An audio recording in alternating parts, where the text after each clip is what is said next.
We are more than 6 months into the Russian invasion of Ukraine at this point, and there is no indication it'll let up anytime soon.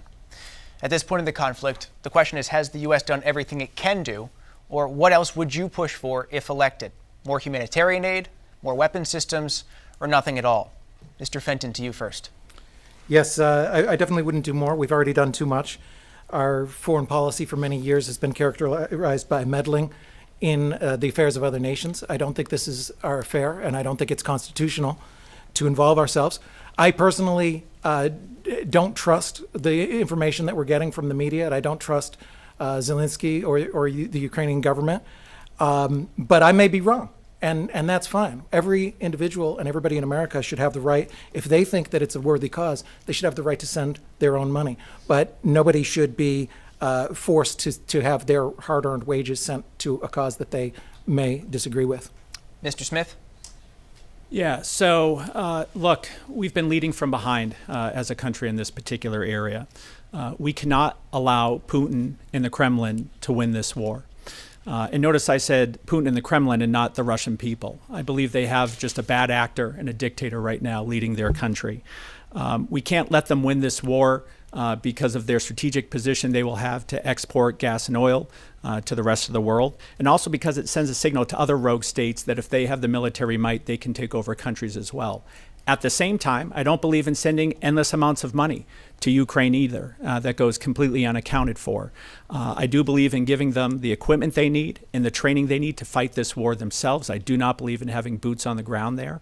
But at the same time, we do have an outside interest in this and making sure that Putin doesn't win this. But this is all due to the feckless leadership, foreign policy leadership of Joe Biden. From the Afghanistan debacle withdrawal to leading from behind in Ukraine, we have to go back to having peace through strength, which is what we had under the Trump administration. General Bolduc.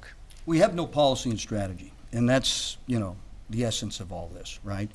We were too late to react, and so the Ukraine got invaded. We lost our vote because of the Afghanistan debacle. Since then, China, North Korea, and Iran have expanded. We have no foreign policy that's working. Our diplomacy is weak. Our information operations is terrible. Our military is marginally capable of doing its job. Our political apparatus is dysfunctional. And our economy is a shambles. We need a strong America. And the only way we're going to be effective overseas, the only way that we can do anything overseas, is by having a strong America. So we need to focus on America first.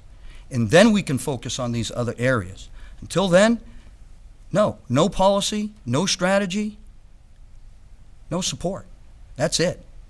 We owe that to the American people and to the men and women that we serve, we send into harm's way.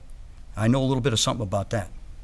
For Ukraine, more humanitarian aid, more weapon systems, or nothing at all? Senator Morse. Yeah, this question is truly about leadership, and we're not showing any in this country.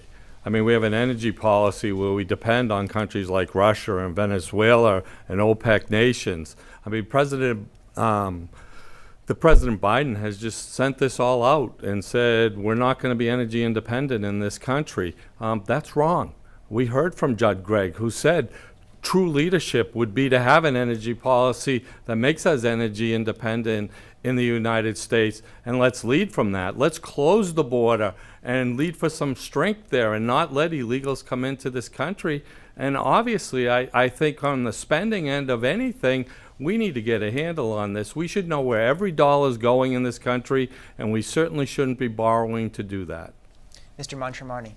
Yeah, look, I think we need to start with an understanding as to how we got here. And we got here because of American weakness. It started in the Obama administration, the Obama-Biden administration. Let's correct myself here. Sorry. It was weakness. Russia took Crimea. What did we do? Nothing. The Chinese went and took the South China Sea and militarized islands. What did we do? Nothing. Syria, we had a red line in Syria. Russia, Syria crossed that red line. What did we do? Nothing. And then we had Afghanistan, the disastrous withdrawal. And so in this world, America telegraphed weakness. And when we telegraph weakness, our enemies take advantage. Instead, when we telegraph strength, we will get them to take notice as to what we're doing. And so to answer your question directly, we should continue to support the Ukrainians, but we should not put boots on the ground. We should give them, with proper oversight, support in the form of military arms and training if necessary. The bigger threat that we all have to keep on our radar is China. China is a strategic threat to our way of life, and we have to pay attention to them. Telegraphing strength will help us do that.